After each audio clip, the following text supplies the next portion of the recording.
Hello, folks. On this week's show, we go on the offensive with our Indie of the Week and take a look at some of the biggest gaming news that's broke over the past 7 days. On top of all that, you're also in with a chance to win a Bolt Action 2-player Band of Brothers starter set from store.ontabletop.com. If you want a chance to win that prize, drop a comment below, be a subscriber to the channel, hit the like, and if you can, share it around on social media. It really helps us out. But otherwise, kick back and relax, because your weekend starts now.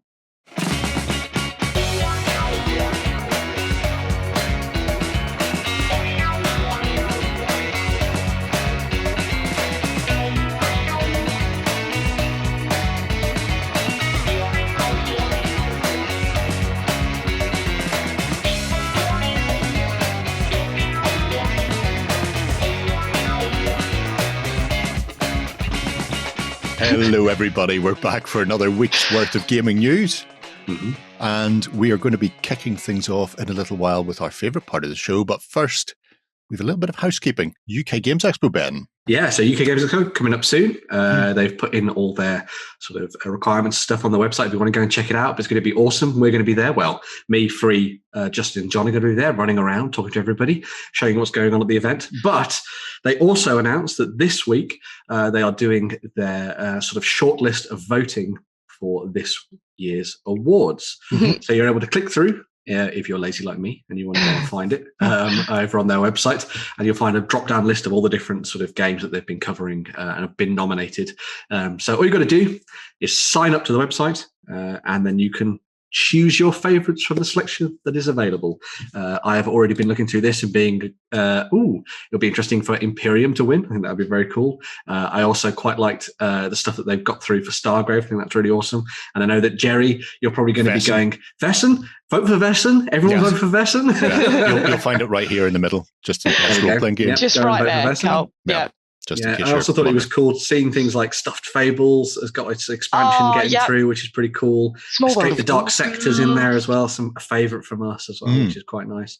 Undaunted is back out there as well from Osprey, which is pretty cool as well. So if you saw your nomination popping up in this list, make sure to go through and vote for it, and it could come away with a coveted UK Games Expo award for 2021, which is pretty awesome. Best new card game, Abandon All Artichokes. I know nothing about that, but people should vote for that, because that just sounds amazing. Abandon All Artichokes. I feel like I need to go and look at this now. Why would you not?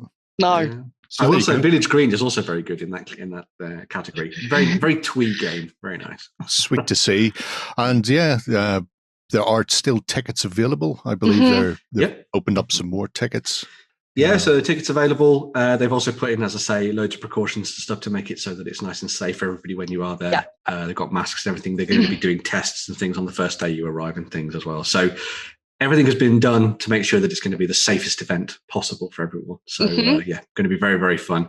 And if you're there, come and meet us outside and have a chat with us and all that kind of thing. It'll be very cool indeed. Unfortunately, due to restrictions, you will not be able to lick Justin's head this year. Not this year, guys. If you've got a wet sponge, give him a polish.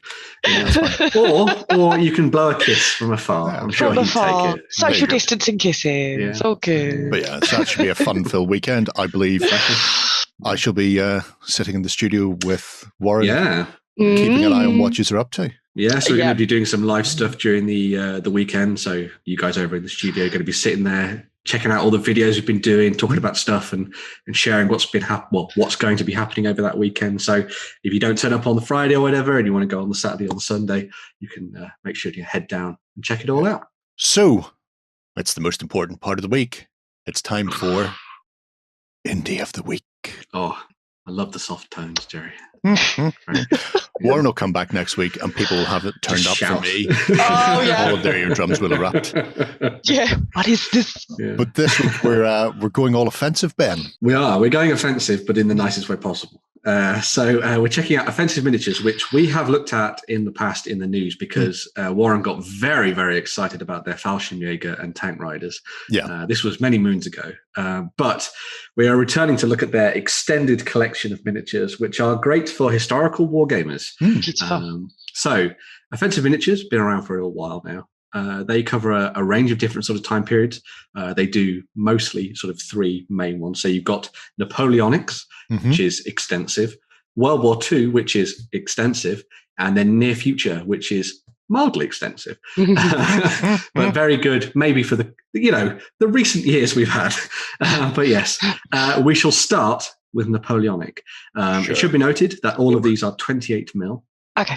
Done in metal, and they are sort of based around the proportions and scales that you would see from the likes of Empress and Perry, the Perry Miniatures team. So if you're looking for some comparisons in that sense, that's the kind of things that they've sort of worked towards. So it should fit again with pretty much everything out there. So if you're collecting warlord armies and that kind of thing, Warlord, it should be more or less on Foundry, point. So, Wargames Atlantic, they're all in and around that, so they'll blend together quite nicely. What have we got? Yeah. So the Napoleonic stuff, it's broken down into, I think there's 4 different nations that they've done so far. Right. So you've got things like the Spanish, the French, the British, and then I cannot remember what the other one is. Spanish. Is that Polish? Did I say that? Polish? Polish. Is it Polish? I'll go back in a minute and see. Yeah. But don't worry. Oh no. Really. Oh, he's got a wonky gun. Can't fire that. Oh, I might have but in general, their range is pretty fantastic. They have done a really, really good job of trying to create kind of like the basis of what you need for building up these different factions on the tabletop in your games. So you tend to have a lot of the line infantry be sorted out by the folks defensive. So if you want your standard riflemen marching into battle, they have pretty much covered that. And then they also tend to sort of then expand that out to include a lot of artillery. And then you've also got your command elements as well. So it's a very good range for those who want to sort of like hit that baseline of an army, Napoleonics. And with it being kind of like this pretty awesome sort of metal collection, with a lot of them being almost single piece, which is pretty cool. It's very easy to just whack them down into bases, get them onto multi-bases or whatever. Nice. Just get going. Excellent for a whole host of games like very Powder cool. or that sort of thing. So. Yeah. Obviously, very nice to see the kind of like extravagance and flamboyance of the era. And I'm sure one of the things that a lot of people will be very interested in when they come and look at these is that the proportions of things like the horses look right. Yeah, I was going to say that.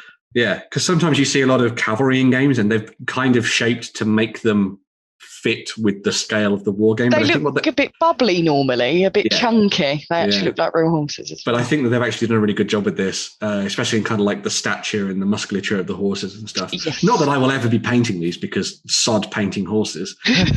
But otherwise, no, very, very good. Spray prime, oil wash, rub off. I know it's easy. But man, horses. I've got so many bad memories of painting Rohan. Oh. Yeah, that'll do it. Yeah, but that'll do it. Yeah, so if we just click on the follow the grim, we'll see so French, Spanish, Polish, and British. Yeah. They've even got your classic British rifleman in the mix there as well. If you wanted to go like sharp, which is pretty cool. Oh, that's cool. We'll have a look at the Spanish though, because everybody loves the Peninsular War. Of course. Yeah.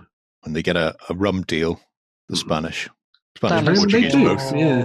I think a lot of the time, a lot of the focus shifts towards the French and the British, when in actual fact, there was a lot of stuff going on across all of the Napoleonic period, not just between Napoleon and Wellington and stuff. But one of the nice things I like about what Offensive do with their range, and that they make like kind of this front and center, is that they do their research as they sort of subtitle one of their pages. Which is kind of like they actually go in and they read loads of books and they look at all the sort of like sort of depictions from the period and all that kind of thing. And they try and make things as accurate as possible, so that when it comes to painting them and modeling them, your friend's not going to go around and be like, hold on a second, there are 8 buttons on that jacket. There should be 6. I see that an awful lot. Yeah. Which is very cool. But yeah, very awesome. It's one of those ranges, I think, which gets you looking at stuff beyond just the sort of wargaming side of things. Like I dive into a lot of this stuff in the Napoleonic period where I'm like, oh, Spanish stuff. And then you go and look on Wikipedia at the armies and the generals and the troops and sort of it'll encourage you. Yeah. It makes you go off and do a little bit more learning and stuff, which is pretty cool. I imagine that's why they've chose Polish as the 4th. Because it is quite obscure in comparison. Well, they were prevalent in the French army, and they excelled themselves in the Peninsula campaign, where the Allies were rolling Napoleon back out of Iberia. The Polish were double hard so-and-sos. So much so that I think they got made up to a guard regiment, and when they were disbanded, they came back for the 100-day campaign under the Poles. Did a spectacular job for Napoleon and the French. In fact, let's leave the British and Spanish and have a quick look at the Polish to see what's in there. Which means it feels like it is more, not much at the moment, but all you need really, line infantry. I suppose cavalry would be nice, the Lancers, the Vistula. And the one of the other things that's quite nice about this as well is that the pricing of a lot of this stuff is quite good. Like 45 quid for 36 feet is pretty on point. That is very good. For a set of metal as well. That's equivalent to a starter set. Yeah. It's 45 quid for a starter set equivalent. It's really cheap. Very much so. But yeah, very nice stuff. Spectacular. And you want to get involved doing a bit of sharp in the peninsula with Harper.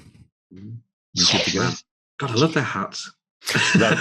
Those are the Polish. They have like a square top, so it peeks out at angles. That's how you know they're Polish rather than sort of standard French. Hat. It is a very fancy. As I say, the pageantry and stuff of the Napoleonic period, as well as the powder and the shot and stuff. Yeah, very cool. But very good stuff from them in terms of like the Napoleonics. If you want to go in and check all that stuff out, but if you're interested in World War II, then they also have the Elite range, which is very awesome. So they have kind of done sort of like your sort of line infantry stuff, kind of like your bog standard troops when it comes to things like the 8th Army, Africa Corps, and the Winter Germans, and obviously the Italians as well, which is very cool. But they also do, as the name would suggest, more of the elite troops that would be involved within the conflict across sort of like Europe. So you have the likes of your sort of like your paratroopers, your Fallschirmjäger, your US Airborne, US Airborne and stuff like that. So if you want to play out not necessarily more mass battle-y stuff, you can dive in and play around with a little bit more of the skirmish element of things if you want to. Do the raids, exactly, the raids. So, for example, maybe if you're looking at picking up OT-100 hours from Grafenau, this kind of stuff would be really awesome for that. You pick up that little set of miniatures and set them into little skirmishes and stuff against the Germans, or maybe even vice versa. Have a German team going to try and take out an Allied position or something as well. Yeah. I love the fact they've got all the vehicles, which is excellent for doing those raids. You know, when you've got 20 odd British vehicles rumbling across the desert to attack an airfield. Very much so. Yeah, and it's one of those things that's not necessarily just there for wargamers as well, because you've obviously got that authentic look to a lot of the miniatures, for sure, where they've done the research. Well, then a lot of people who really like just making dioramas and vignettes and stuff that are historically can take advantage accurate of this, and just make that recreate photos, as you can see, which is amazing. Which is what I think they've done with the model at the side. So they've actually got tinkering away on the radio. That's cool. I can't be entirely certain, but I think he is smoking a cigarette as well. He's got a tab in his mouth, just for the full look of it. Imagine saying, like, finding that and be like, I'm sure that's a picture of my granddad. He's got a miniature of himself as well now. It's entirely possible. Italians, another small range, but again, very good fighters, terrible commanders. Yeah. I've been very intrigued recently by Company of Heroes, which is getting its third game out from Relic. That company's coming back from the death. Game company, who made Space Marine as well, which is very good. But anyway, nice. Because they're setting that campaign in and around the Mediterranean. When I saw the Italian stuff here, I was like, oh, that's pretty cool. So you could do your raids through those amazing towns and cities that you see on sort of like the coastlines of Italy. You know, find up through the white brick houses and stuff and the white stone houses. Be really, really awesome. And then, of course, you can go in and dive and play around in the North Africa theatre as well. Get stuck in, which is pretty cool. As pretty much with the stuff for the Napoleonics, each of the different sets that they do comes with a sizable amount of figures. And then you don't just get your riflemen, but you also get things like Bren guns and submachine guns and all that kind of thing as well in there as well. So it's almost like a well-rounded selection. Amazing. And there's Volkssturm if people are planning to defend Berlin as well. Yeah. So you've got your the last days of Berlin. Do you know what? I find these incredibly unique. I look at a lot of historical stuff just in attempts to, because history is not my strength. Then I do try and get into historical stuff. And I find, in my personal opinion, quite a lot of the miniatures can look a bit boring. They can look a bit just kind of regimented, I suppose. Yeah. But these are really individual. These are really unique. Yeah. And they do tell a story. And I actually really love that about these. Yeah. There's a bunch of kids all getting their iron crosses. I'm remembering the Taika Waititi Jojo Rabbit now, but it did happen. So. It really did, yeah.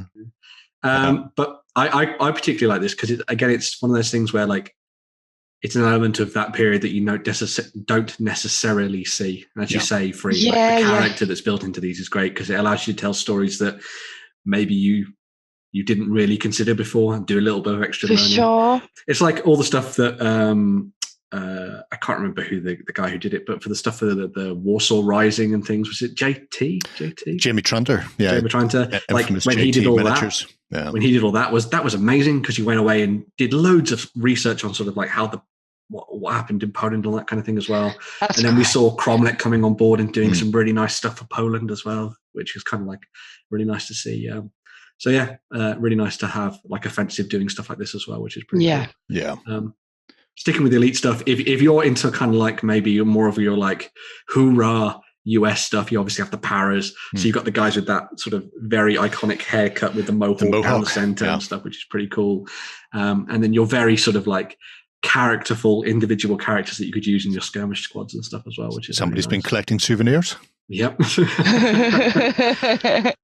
Just make sure when he puts that Luger in his pocket, then he makes sure the safety's on. Put the safety on, bro. Yeah. Don't blow off his toe. No. Very nice. No, his toe. That's that winter. Could be awesome stuff.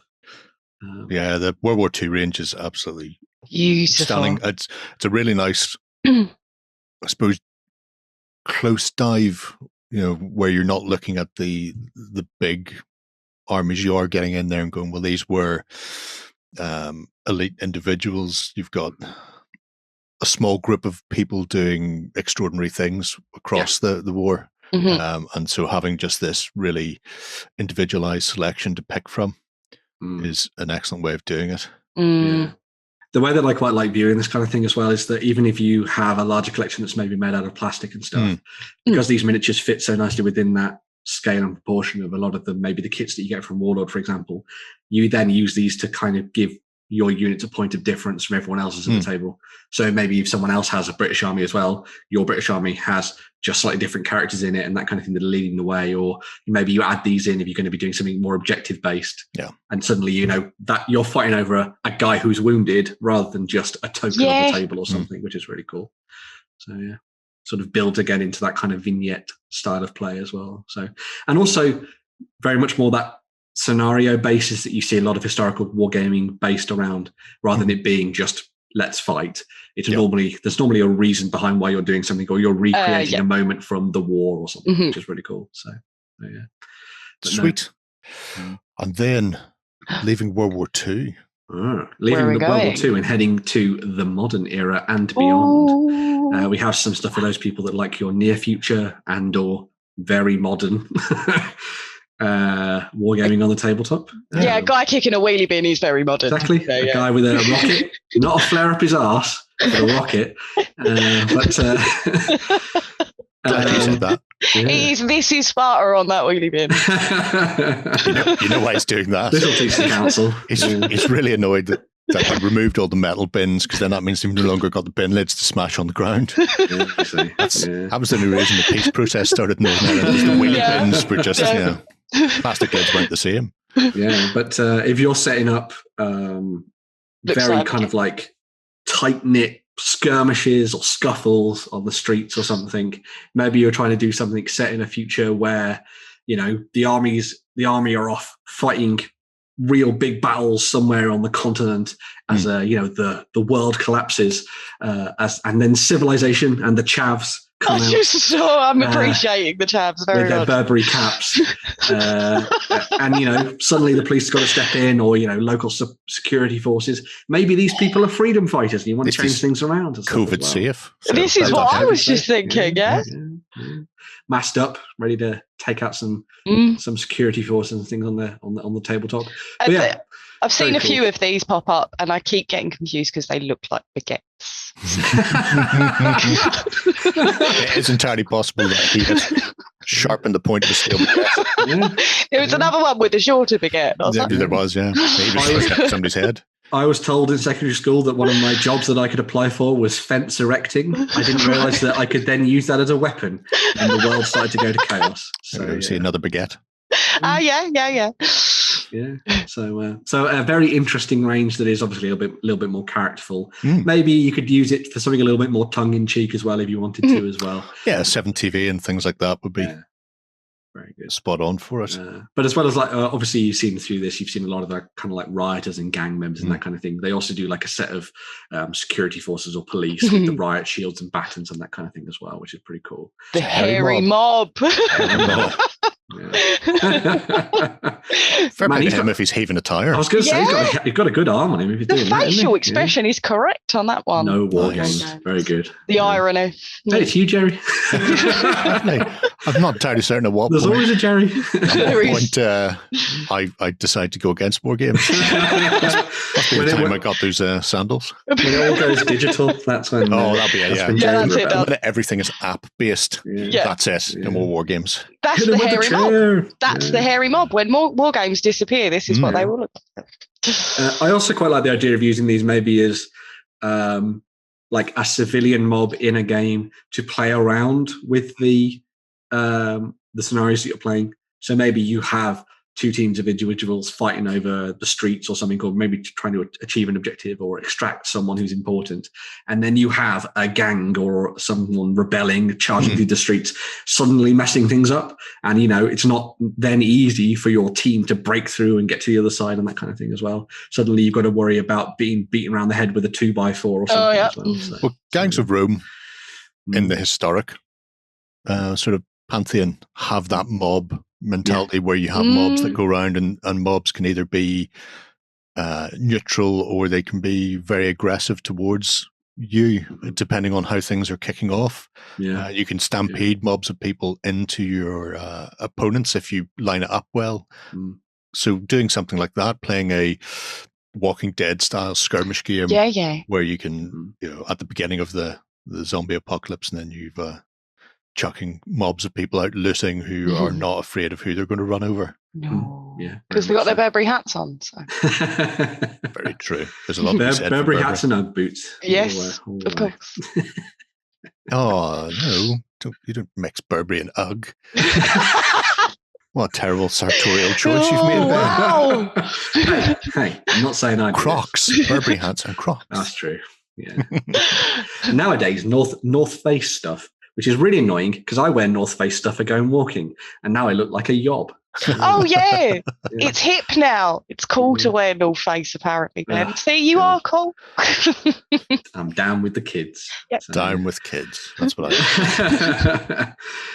But yeah, a great range that, and it's just occurred to me as well. It'd be really awesome if you're doing something maybe alongside a lot of the stuff from Studio Miniatures, because they do very nice stuff like this that is kind of a little bit pulpy as well. So maybe if you want to mix things around with that, and then as Gerry was saying, maybe try something with 7TV. Very cool. As well. But yeah, very good for those people that want to sort of dive in and do stuff that crosses a whole range of different historical periods. So if you want to do things from the Napoleonic, you've got that. If you want your World War II, you've got that. And if you want to do something set in the here and now, they've also catered for that as well. Nice. And they have been a little bit sort of quiet over the last couple of months, but they are working on more stuff, I think, and looking ahead to, I think it's a lot more World War II bits and pieces, I think. So so keep an eye on them. Let us know what you think, and maybe give it a go. And there's a whole host of stuff we never even got a chance to look at there, because otherwise we would be here all day. I quite like the Camera Crew, for example, which is an excellent little vignette diorama, or like you say, objectives. You can do an awful lot with them. As I was saying at the start as well, obviously when Warren was full of glee when he saw those Fallschirmjäger tank riders. The Fallschirmjäger range is very, very good, and that's one of the more recent ones as well. But yeah, very good, especially if you're looking at World War II, I think. I'm very keen on some of those paratroopers. We shall say. Yeah. I'll keep a wee eye on the Napoleonics. I feel the urge for some Napoleonic stuff in a small scale. Maybe. Yeah. But time will tell. Anyway, we're going to move on. And when we come back, we'll be taking a look at the news. Coming to you from the center of Northwestern Europe. Covering board games, war games, card games, and all that you love. It's the news. So we're back with the news, and there's a whole host of stuff to get through this week, Benjamino. Oh, yes. Oh my God, what has been going on? Well, Games Workshop had another one of their previews over last weekend, which I'm sure is going to be very enlightening to a lot of people, especially those who love greenskins and orcs. So Sundancer's happy. So this was all focused around not just the release of some more stuff for Warhammer 40,000 and their general orc armies, but also a new edition of Kill Team as well. So we've got a very, very cool cinematic trailer, which you can see there. Maybe we'll just play this through as I go through the sort of like the standard information about this. So we're going to get an entirely new edition of Kill Team, which will have completely bespoke rules that are not based on the Warhammer 40,000 rules at all. It's going to have alternate activation in it. Ooh. What the hell?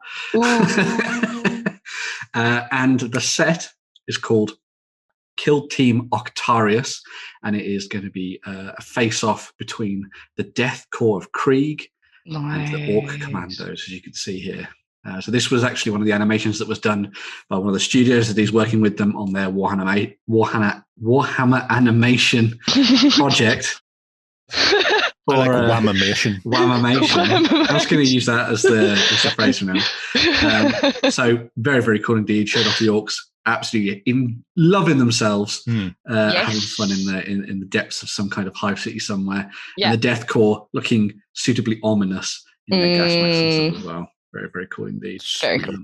I did love that at the very end of this, when you see the Orc Commando facing down an explosion, he doesn't run away from it. He just looks at it and shouts. And I thought, great. Well done. That's one way of doing it, I suppose.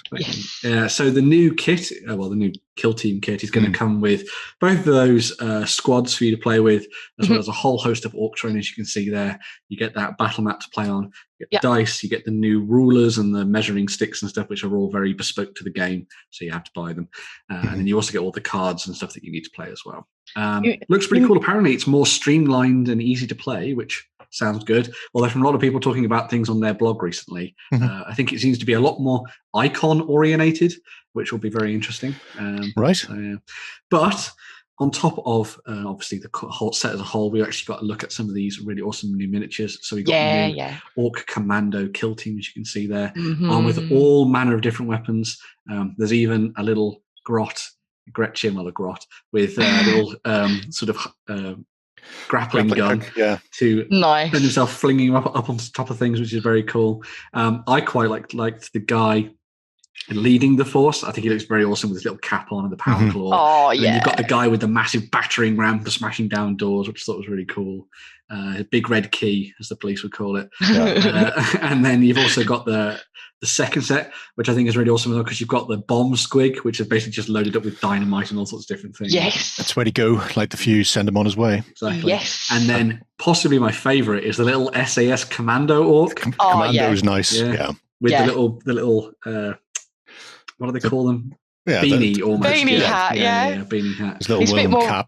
Woolen cap. He's a bit more reserved than the others, isn't he? Exactly. Well, over here you've got the SBS or the Navy SEAL or something. Exactly. Yeah. For all the underwater activities that the orcs get up to. Fill a squig full of oxygen. Use that when you're going into water or something. That would be a way to do it. Yeah. You also had the new Death Korps of Krieg plastics as well. So obviously these have existed previous to this in resin from Forge World. So very expensive to build an army of them. But these have been done as veteran versions of the Death Korps of Krieg for use in your armies.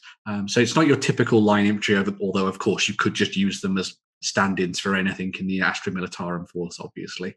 But looking very, very cool indeed with their iconic gas masks, which give them that almost sort of weird alien look to them, which is pretty cool. very nice indeed, and obviously loads of them for you to pick from. It should be noted, and they talked about this when they were looking through the box set and stuff, is that these aren't like they're not push fit models. These are a full multi-part kit.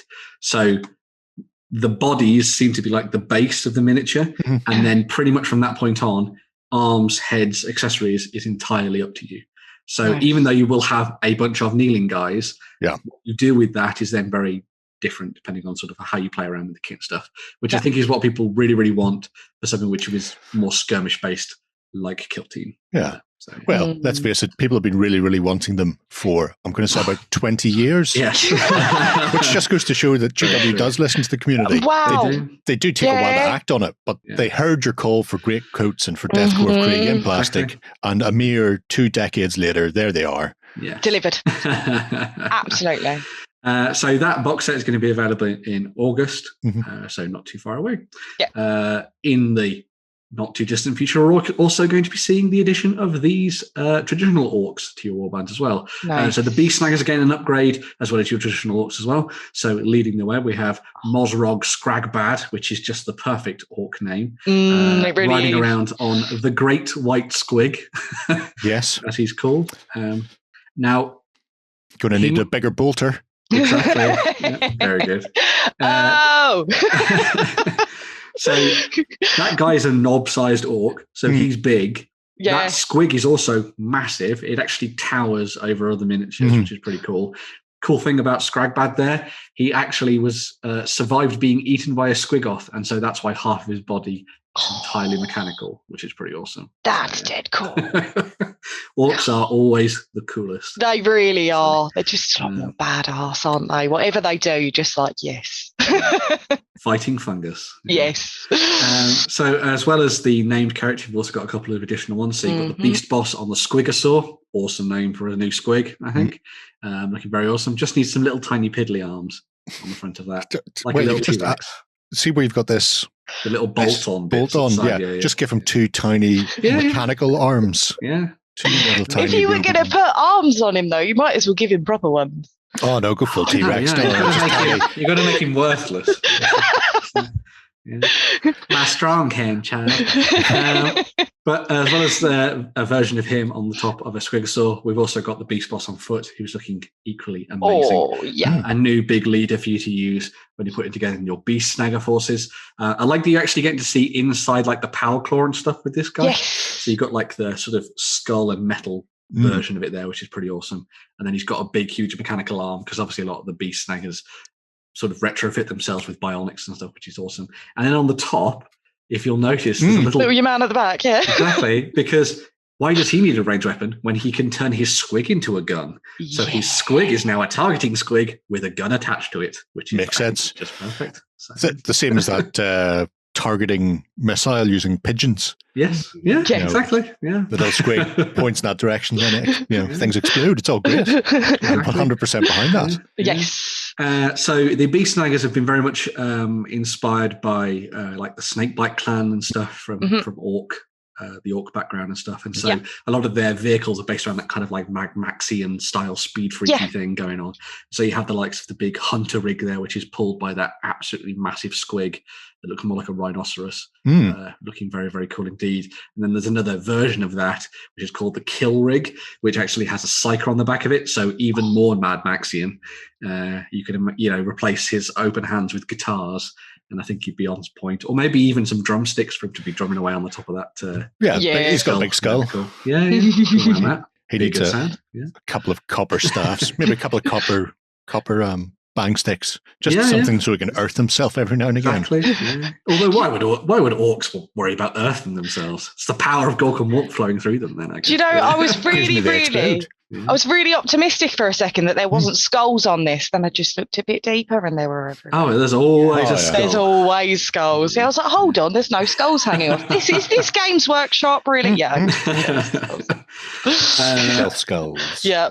For those who are, we're hoping to see actual finished Orc Boys, new Orc Boys. We actually got a proper look at them as well. So there's going to be a new kit of Orc Boys that will replace the old one for you to add into your armies. Again, I would imagine these are going to be fairly similar in style to the way we've seen a lot of things go from Games Workshop, where it'll be a body and legs together, more than likely, and then you just switch the heads and arms around and stuff as well if you wanted to tinker with it. But Orc players have been kit bashing successfully for years and years and years, and I'm sure they'll do some fantastic stuff with them. It has been said what size those bases are. They are bigger than they are 32s. Yeah, they're 32 mils. That's what they always have to go on now. But Orcs have got ridiculously deadly in their new codex. Their guns now have what's called a DACA profile. Right. So from further away, they're worse. When they get up close, they're better because their shots hit home more often. So pretty awesome. A good reason to actually take shooter boys rather than just ditching them. Looking very awesome. Apparently they scale quite nicely with the old Orcs. Obviously the pose of them will be very different because the old Orcs have that almost more hunched over, sort of ape-like look to them. I mean, they're not a million miles away from it with the head and the sort of the head's center. Obviously got a little bit more of a lower center of gravity and stuff. That's pretty cool, but very nice. Also, those people that were wondering where Death Copters were for the past however many years, they made some in Black Reach, and then as they said on their live stream, apparently the Orcs forgot how to make them. Well, they're back. So they're going to be making a new plastic kit of Death Copters for you to add into your armies. So if you want to take to the skies and shoot things down with rockets, you can do. Or as that guy on the left is doing, you can swoop down as low as you possibly can, north by northwest style, and hit them with a chopper instead. Makes you wonder why he's using the chopper when he's got 3 choppers up top. Just really angle that forward. Just go full blender. I also liked that one of the copters is powered not by an engine at the back, by the rockets that send the props round, which I think was really awesome. So, this one here. I really like how they've integrated to the base to the mini. I like that because usually you get the see-through little stands. Flying stands, Yeah, I don't like them at all, but I really like how they've kind of made that a bit flawless. Yeah, Games Workshop have been doing a lot of really nice stuff recently with kind of like negative space and also crafting things so that they all work together as one piece. I mean, obviously it still doesn't make it any easier to transport the things, but magnets, I guess. Magnets, man. As well as that, if you thought you managed to destroy that massive stomper, nope, you didn't. The Orcs decided to take the head and turn it into a fortress. Nice. So, as is the case with a lot of the Warhammer 40,000 armies of the moment, they get a big terrain piece that you can stick on the tabletop. This is the Big Ed Boss Bunker. Big Ed. You've got to say it in like a Cockney accent. Big Ed Boss Bunker. Big Ed Boss Bunker. You've got this Orc voice down. Yeah. So you can do all our narration from now on when it comes to but yeah, laden with guns, as you'd imagine an Orc building to be. Very cool. All the shooters and even a string of lights there. Yeah. So they're getting ready for Christmas. Little party, fairy lights up. So if you wanted to combine that Big Ed Boss Bunker with the stuff from the Kill Team set, with the terrain and things, which will all be available separately at some point, then you have an entire table of Orc terrain, which is pretty cool. Last thing, but no means least, this weekend you'll be able to pre-order the Beast Snagger Orcs army set. Nice. If you're lucky. So yes, this will be available in limited numbers. So we know what that means. Get ready with your clicky finger on Saturday morning. So this is going to be the launch set for the Beast Snagger Orcs. Will come with, I think it's like 20 or so Orcs in the set, so 2 big squads. You've got the special character, you've got the Beast Snagger boys on the back of their squig hogs as well. And you'll also get data cards, I think like stratagem cards and all kinds of things like that. You'll also get the Beast Snagger version of the Codex, so the thing you see there on the left. That will obviously be available later as well. And as will everything in this set will be available. Obviously, this just means that you can get this stuff earlier than everyone else. So if you are a real Orc fiend, if you're a fun guy, Orc fun guy joke. They grow from mushrooms. Got to get it in there. I don't know whether they still do, actually. That'd be weird. But anyway, who knows with Games Workshop lore. But if you want to get this will be available this weekend. We have some on the store. So if you want to go and check them out at store.ontabletop, you will be able to. Fingers crossed. So yeah.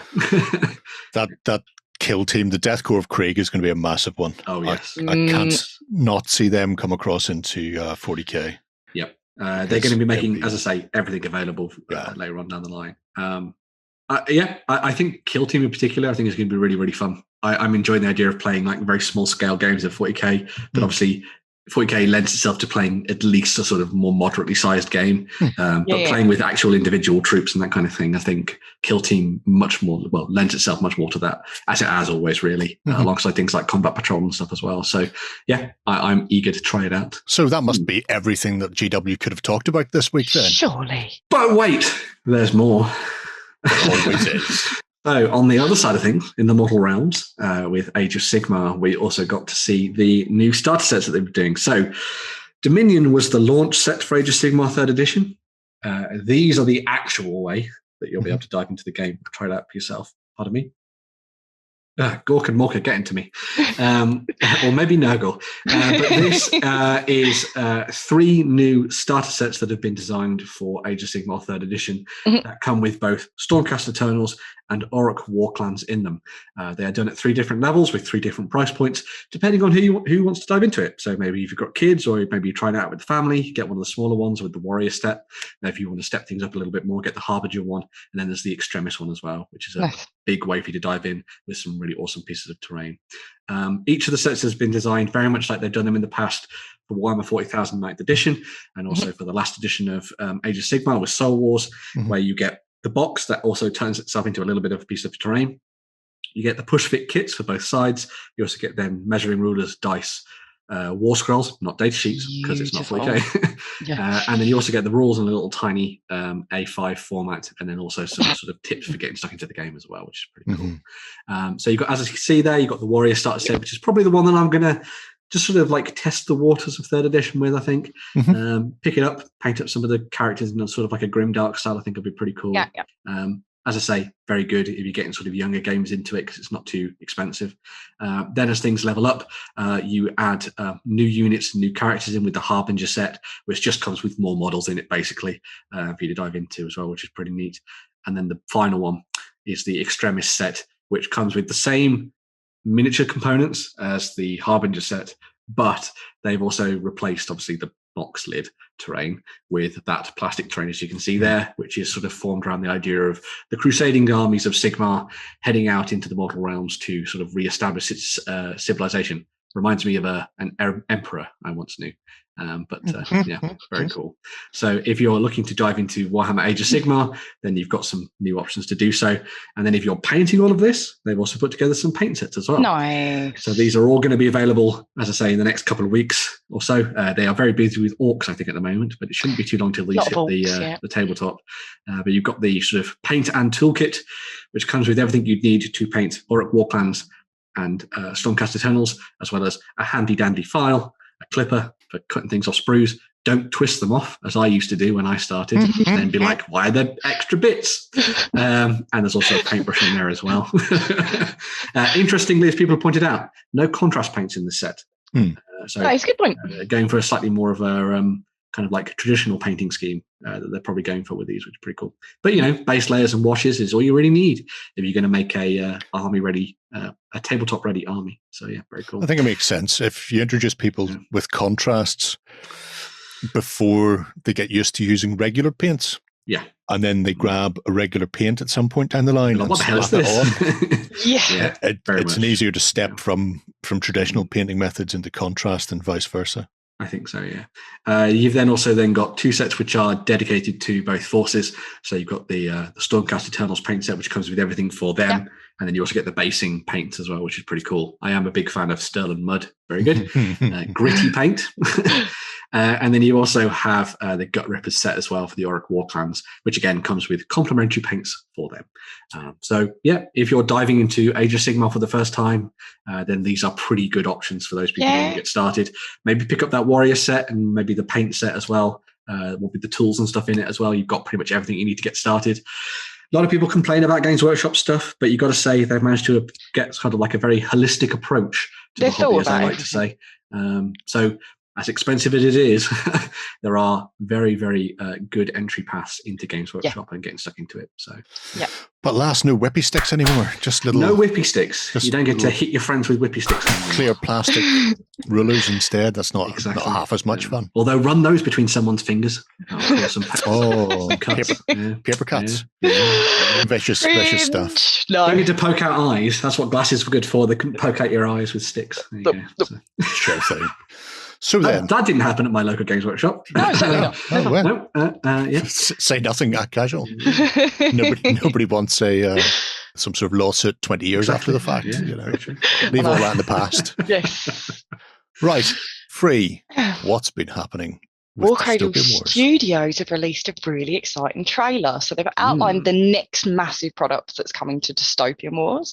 And this trailer is just beyond blowing my mind. So they've just released, looking closely at the newest detailed mammoth unit that's just making its way onto the seas, and it may be familiar to people who've seen them before. So the Ice Maiden is coming to Dystopian Wars, and it's coming in a Battlefleet set as well.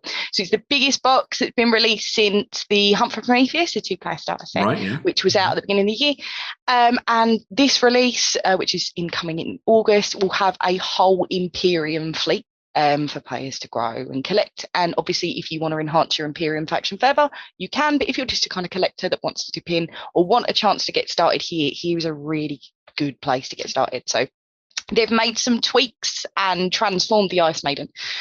So you've got now the option to build your Ice Maiden in different forms. So whether you want the Ice Maiden itself, the SMS, there's words that are in a particular way that I am going to try and not butcher. I'm going to give it a go. I want to say Eskalti Schönheit and SMS Prinsessin Wilhelmina. I think I gave it a go. But they've got new customizable features, so you can customize your turret and the aircraft doors, and they've been added to the refined models. So you can look at the other Imperium and use the plastics in those sets to upgrade your turrets and use and switch and change. So that is really, really cool. So they've got the reinforcements coming around, so deploying not just with one unit in the box. As I said, you've got the entire battle fleet. So you've got the Ice Maiden, you've got cruisers, you've got frigates, you've got destroyers, all within the one box, and they're all customizable would help. And you can literally customize the weapon exactly the way you want it. So as well as that, as well as it's going to be a big month realistically for Warcradle in August, because not only have they announced the Ice Maiden set, but they've got their first ever terrain set for Dystopian Wars. Okay. Got the Islands and Archipelagos set, which is coming off in August as well. Archipelago, yeah. Archipelagos, the Archie set, guys, the Archie set. We've all been there. We have. But you can. The thing is with Dystopian Wars is I find personally there's not much naval terrain out there as well, especially, and it just enhances your experience. It will take it just that bit further than just having just your playmat on the table. And you can customize the islands as well by adding your turrets with your kind of magnetization and weaponry, and they'll be all available in a set. So I will also point out that picture is very good at showing how big the Ice Maiden actually is. Like, that is a outcrop of rocks in the sea on an island. It's incredible. And then that is the Ice Maiden. So it is massive. I cannot believe how big. And like you said, next to the islands, like you can really see just how huge this is. Well, there's an ideal way of showing things. Yes, of course. Because those are the Imperium battleships, and they are about, I want to say, 11 centimeters long from prow to stern. And she looks to be twice the size. Quite the unit. Yeah. Very much so. Yes. Very much so. It's also nice that the Ice Maiden's on the way, because there is a formation for her in Dystopian Wars already. So you can... And your bats, Yeah, so you can run out an Orbat with the Ice Maiden, and I think you just need one battleship, and away you go. Yep. And after that, it's have fun, because none of your opponents will. No. When that thing is coming towards you. No. Do I need to steer, or will I just crash through? No. What could be wrong with putting an aircraft carrier on an iceberg and then ramming the iceberg into people? No, exactly. Nothing's wrong with that at all. It's a very good tactical unit, I'm telling you. No, but it's very exciting. August is going to be a huge month for World Rotor Studios as well, because you've got obviously those two things which are very new and very exciting coming out. And it's just a great place for people to get started in dystopian wars, especially if you're interested in the Imperium. The Imperium's got a really interesting aesthetic as well. I really like the look of Imperium fleet. So if you're interested in the Imperium, you want somewhere to start, and you don't really want to start with a 2-player starter set, here's a really good place to start for sure. Yeah, I like that these ships have got that kind of more classic sort of World War I, World War II dreadnought look, and then you see all the extra gubbins and stuff added onto it. Yep. So it's kind of got that familiar feel, but with something a little bit extra. Yeah. Well, all of these, the whole point of the Imperium is that they're incredibly modular ships. So all of these turrets are on railway tracks. And then if they don't need that particular configuration, they roll the bridge, roll the guns off, roll bigger guns on, or little choo-choo trains, which give you logistical bonuses in game as well. So you can change it. When you're rolling your victory and valor, or when you're dealing your victory and valor cards, you can look at the top one and decide to discard it because you've got the logistics on mass. You can see there the turrets on their little tiny tracks rolling out the front, although some massive, massive guns would be better than these 4 tinier massive guns. One of the first Ice Maidens didn't have that section as well. So it's quite interesting to see how that have adapted, and that you can actually adapt that unit to exactly how you want it, with what guns you want to do. And I love the fact that it's got 3 different builds on it. It's certainly going to knock you out with one type of build, let alone 3 different. So. I will kill you a million different ways. And if people are interested in how a piece of ice will be fighting in dystopian wars, go and Google Pykrete and discover that this was actually something that the British Navy thought would be a good idea. There you go. So, yeah, doesn't matter if you sail it into warmer waters, it will keep on going. So it's always good. Always good to be able to crash an iceberg into a ship. And if your ship is an iceberg, then you don't have to worry about vice versa happening to you. No. Yeah. Or you could recreate the Titanic, whatever way you want to go. Hey, mate, Leonardo, is he on a Constitution class fleet somewhere? It was space. There was always space. There was. Shocking altogether. Anyway, so moving things on, we also have some new stuff from the folks at Battlefront Miniatures for Flames of War. They have partnered up with Vallejo to create a selection of new paint sets for you to paint up not just your World War II armies, but also your World War III armies as well. They start off with the utility paint set, which covers the basics for all the different factions that you'd need to play for both Flames of War and World War III Team Yankee, which is pretty awesome. Nice. Obviously, comes with the Vallejo paint range as well in it, obviously. So that's a big name within the industry. So if you do like your quality paints, they do a pretty good range. And then they have also mixed things up with individual sets that are dedicated towards both armor and infantry for a lot of the different factions. So currently they have Germans, Americans, British, and Soviets for World War II, with a few sort of additional ones in there for the Germans because they like to play around with patterns, we'll say. And they are fond of camouflage, yes. They are fond of it, yes. I mean, ironically, they are the colours to be camouflaged. They are the colours of nature. I would genuinely use these to paint kind of landscapes and you know. Well, yeah. Ironically, they are for tanks, but you've got your greens and your browns and your kind of natural colours. I shall await the comments below that dark yellow is not the correct colour for primer, and they should be probably aiming more for the yellow ochre or the green ochre. No, because that will be in the comments below, because I know the historical painters. Very true. Yeah.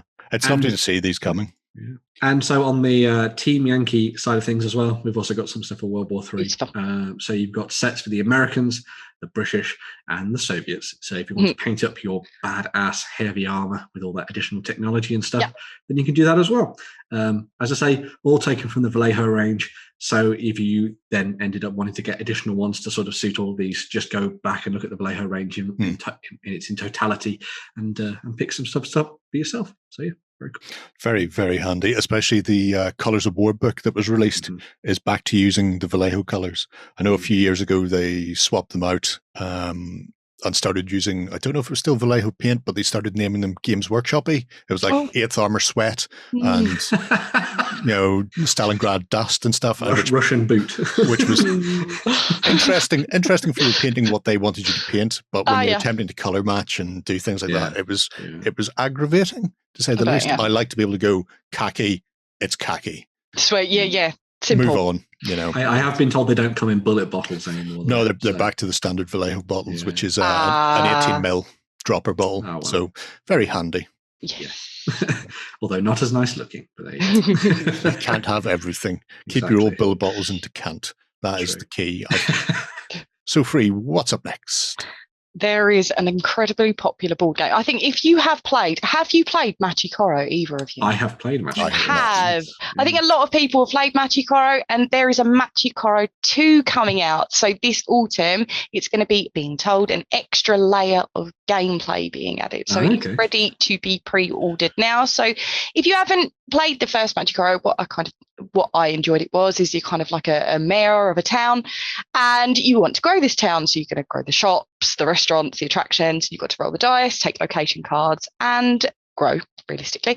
And whoever completes the renovations fast is your winner, and they have completed the town in place, and you will survive. But according to the press release by Pandasaurus, who's out, this is going to take the current and popular rule set which already exist, and it is planning to deepen the gameplay. So you're going to be adding more rounds, more use to spend the coins, there's more unique effects, and more places that you can tap into, and more places that you can add to your town. So it is available to pre-order now. If you do pre-order it with Pandasaurus as well, you get some really interesting cards, which you won't get when it does go to retail, such as a town hall. But and as well, you just get extra landmarks that you can add to the card. But by the sounds of it, it's sped up. It's a lot more streamlined than the first edition. So if you did want to take an extra look, I was literally just about to say there is a rule book on the Pandasaurus website. So if you did want to have a look at the changes and the tweaks that have happened, if you did enjoy the first one, I'd definitely take a look at the rules to see where it changes and where it differs. But their word being deepen, it deepens the gameplay. It's going to be interesting to see what has changed when it's out on the tabletop. Yeah, I've played the original, and I've played some of the expansions that came with Machi Koro 1 as well. So it'd be really interesting to see whether or not they bring in stuff from like the Harbour expansion and stuff into the main game and things. That'd be pretty cool. But as a kind of like really nice little entry level sort of set collection style game, it's very good. And I think the speed of the game is one of its best qualities. I think it is those games that everyone can pick up and get stuck into really, really quickly. Very, and I like that it's got like that kind of leveling mechanic between the different players, because you roll the dice and that decides what you can pick from and that kind of thing, and where you get certain benefits and stuff from cards. So even if you're really, really good at it, you are still slightly at the whim of the dice, even though there's plenty of mitigation in there. So it's good for like a new player and a veteran to be sitting together and playing it. So is there a cap on players? Is it? I cannot remember. Was 4? I could be wrong. I'm sure it was 4. There is a cap on players. But really, really cool game. Really, as you said, it's a nice entry level game. It is very, very nice entry level game. So if you are keen on any, I hope for the sake of the game that it is a little bit different to the first edition, because I do personally worry that it's just kind of reskinning, modernising what you already had, which you do see a lot of new editions nowadays do this with board games. But I really hope there is a lot more grit and it adds more to the already good quality game than it was. Seven Wonders did something similar. They came out with a new edition of Seven Wonders, I think it was last year, and they redid all the expansions and stuff, which then now makes me and my friends, we're like, well, should we just buy all of the new edition? We have all the first edition. That was quite nice. But this one's got new art, and they tweaked 3 cards in a set of 5 billion. It's the way they get more you. and more. Yes. But at least, if people haven't come across the Machi Koro on its first release, now is probably a good time to grab Machi Koro 2 without worrying that you haven't seen the original. Exactly. It's always an issue with sequels. So from building a town in Japan to the moon. The moon? Yes. I'm right. The moon. So Black Site Studio are working on a new Skirmish game that's going to be coming out at the end of July. So this is another one of their 32mm games. We've talked in the past about Don't Look Back, which is their really awesome sort of like horror themed tabletop game, and they're doing some really nice stuff with like sci-fi and cyberpunk and things. But Lunar is their take on what would have happened in a kind of what if scenario if more than just the US had managed to land on the moon and, you know, make a big name for themselves. So now both the US and the Soviets have set up bases on the moon, and now all-out war, or very slow gravity-based war, is happening.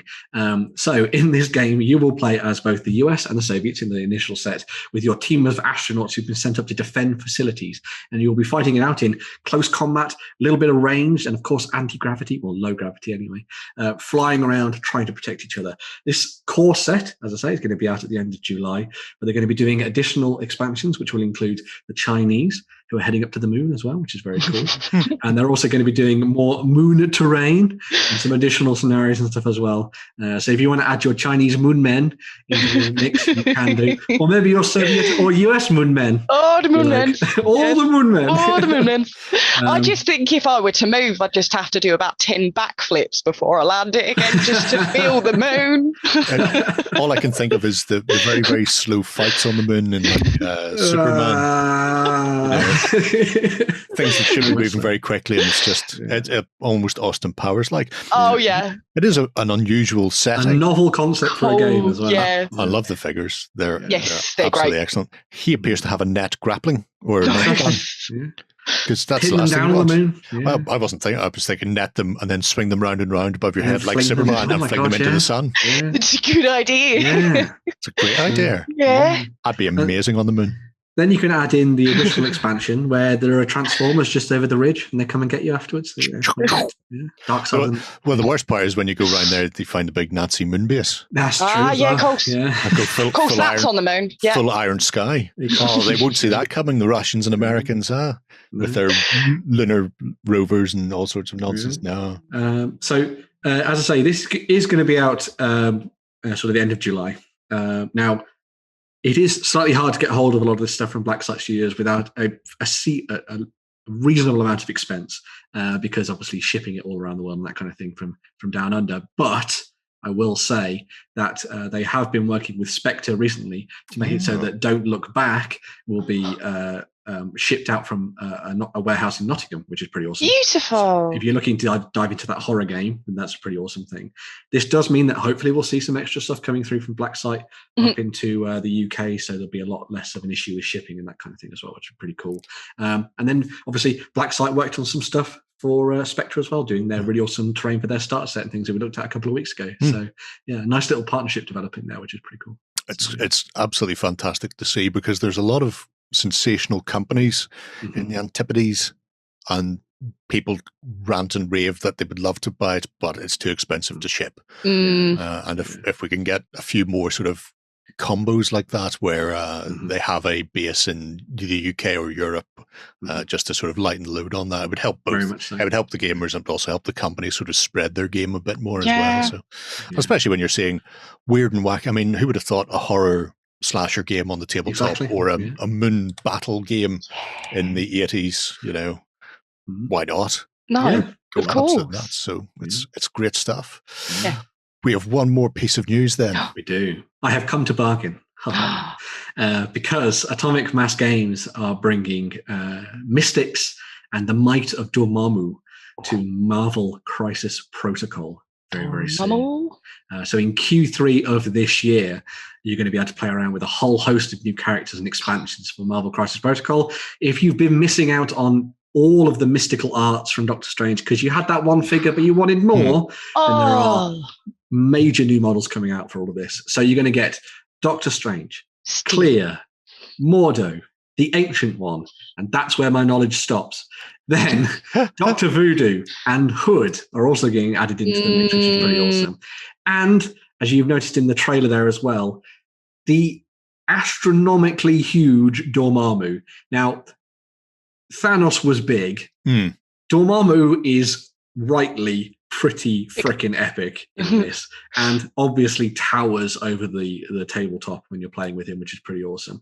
But I really like all of the other miniatures that we got for this as well. I think the new version of Doctor Strange looks amazing. It's really awesome to see Clea in there too. You've got Mordo doing that thing where he's dancing over the little sort of like shining sort of circles of energy and stuff, which is really cool. You've got the Ancient Ones standing there with Fan at the ready as well. And then you've got Dr. Voodoo, who Gerry was telling me about earlier, who looks very cool too. So yeah, they have really plumbed the depths of the mystics of Marvel in order to bring us a rather awesome collection of characters to use in the tabletop. Well, in amongst there, so the Ancient One was the Sorcerer Supreme. Yeah. Strange was the Sorcerer Supreme. Clea becomes the Sorcerer Supreme of the Dark Dimension. And Voodoo becomes the Sorcerer Supreme later on as well. Cool. So that's a whole host of Sorcerer Supreme. That's a lot of Supreme, that. If you like magic, they have you sorted. You could even say it's quite a Supreme release, this one, Yes, very good. Nice. I like how they've done. Weirdly, I really like that. Now, I know that bit's been photoshopped where they've put the black in the background. Black in the background, but I can't help but think, do that. That would be a really cool. Just do you know what would be good? Concave bit at the back. The black material we spoke about on XLBS. Yes. No, the Mushu. Was it Mushu black? Mushu. It's blacker than Vanta. Oh, wow. Okay. But not as black as Black 3.0. I don't know. There's too many blacks these days. But as well as the different sets you can see there, which will kind of go in that sort of similar release state as you've seen previously. So you get 2 miniatures in a box, which is pretty awesome. Then you get 3 in one case as well.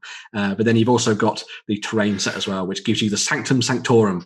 So if you wanted to add to your New York City in even more style, you do have that option as well. I really love that. It's gorgeous. Really cool. Yeah. The miniatures are really nice, and they're starting to get away from the super fiddly bits that upset my happiness at the start, where they were going, we can make the hand in 3 parts. And you're going, why would you make the hand in 3 parts? We'd do this. We can do this too. I think it was because they were a new company and not used to the easiest way to build things. But the terrain, the things like having the Sanctum Sanctorum, having coffee houses and garbage cans and trucks that you can hurl things around, because the terrain is as important a part. It's a very interactive game. So because you're either picking things up and throwing it at people's heads, or you're throwing people into the terrain. Either way, terrain is needed to be exploded in new and exciting ways. And it's nice to see that they're taking the sorcery side of Marvel's sort of expanded universe and going with that as well. They're still sort of dipping into that, not quite the cinematic universe, but taking a lot of cues from it. So Mordo is much more like the cinematic Mordo than as is the Ancient One as well, I think. The old Transylvanian Baron Mordo, which is a shame because it means you could do your Transylvanian voice. I am really looking forward to what comes after this, because we've seen them obviously doing Moon Knight and Blade. With the cinematic universe, we're obviously getting the Eternals. Pretty awesome characters to include if you wanted to. Then you've got Shang-Chi, and that obviously means looking towards the Mandarin and stuff like that as well, because they're sort of reworking how that works and stuff, which would be pretty awesome too. And then loads of other stuff coming up in the MCU, which will no doubt inspire what they do with this. Because obviously we saw that sort of new version of Falcon as Captain America and stuff that came out, which was pretty cool. There's one thing I would like to see, and I don't know if they'll do it, because the current sort of idea is the big named heroes fighting. But if you think about it, you've got things like Ultron with many, many Ultron bots that he would throw at people. With Blade coming, there was always like hordes of vampires. You've got Voodoo now, who's constantly having to deal with like aim-controlled zombie legions. I would like to see some sort of villains that have just generic chaff minions. See, I would think change up how the game plays as well, because when you're dealing a one-on-one with a hero that's your equivalent, that's one thing. When you're dealing with a hero that's your equivalent, and because they're evil, they've brought a load of friends to chuck at you like chaff, that can change things massively. I think it would be really awesome to see them do that, and then put in a mode that is co-op, I think, as well, where you have, because they've obviously done it where you can have one versus Thanos, many, where you had Thanos and then lots of people ganging up against him. Have it so that you have a game-controlled version of, say, for example, Doctor Doom, and then a bunch of Doom bots and stuff running towards you, trying to take you on. Maybe then you can have people added into the game that are a little less superpowered. So you add things like Maria Hill in with some sort of like shield agents and stuff as well. Yeah. I mean, they did quite a lot of Inhumans not long back, and I know that they did a few X-Men, but there's so many untouched X-Men out there that haven't been dipped into. I'd like to. They're certainly not lacking for source material. No, they are not. No, they've got years and years to go.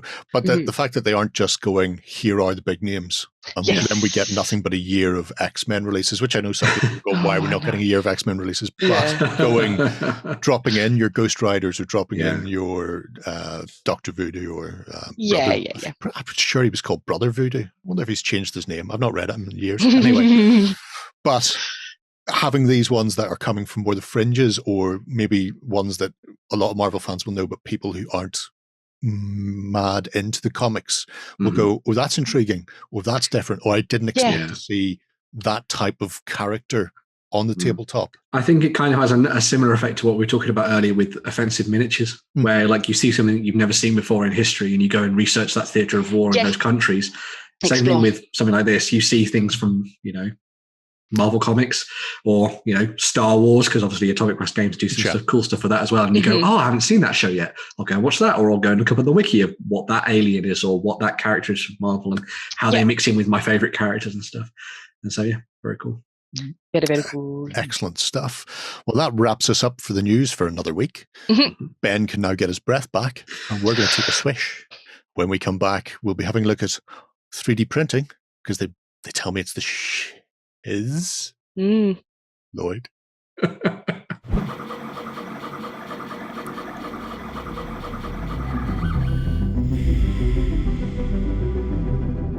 So it's been a little while since we've really had a deep dive into some 3D printing, but Ben, you've hooked out a couple of doozies for us. Oh yes. Pair of paragons. Who are we looking at? We start off with Daybreak Miniatures. So they have a Pectron, but they also have a My Mini Factory, as a lot of these will do, as both of these do, in fact, that we're seeing here. But we'll have a look at them first. So they have been doing a very awesome business in putting together really cool fantasy heroes, villains, and characters that you could use in your war games, in your skirmish games, maybe as role play heroes and that kind of thing as well.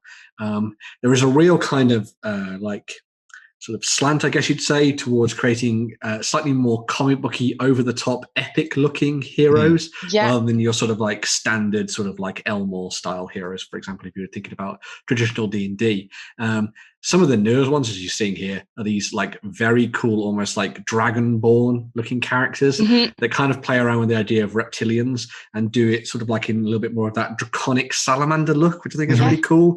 I love the idea that they've got that kind of idea of the Stoneborn thing as well. So it's kind of building on almost kind of like a dwarven aesthetic, in terms of how you've got a lot more of those sort of geometric shapes on the miniatures, which I think is really cool. But then obviously tying that into the reptilian draconic thing as well, which I think is very awesome. Very cool. And just the detail in the skin from the renders and stuff is, chef's kiss. Lovely. Very, very cool indeed.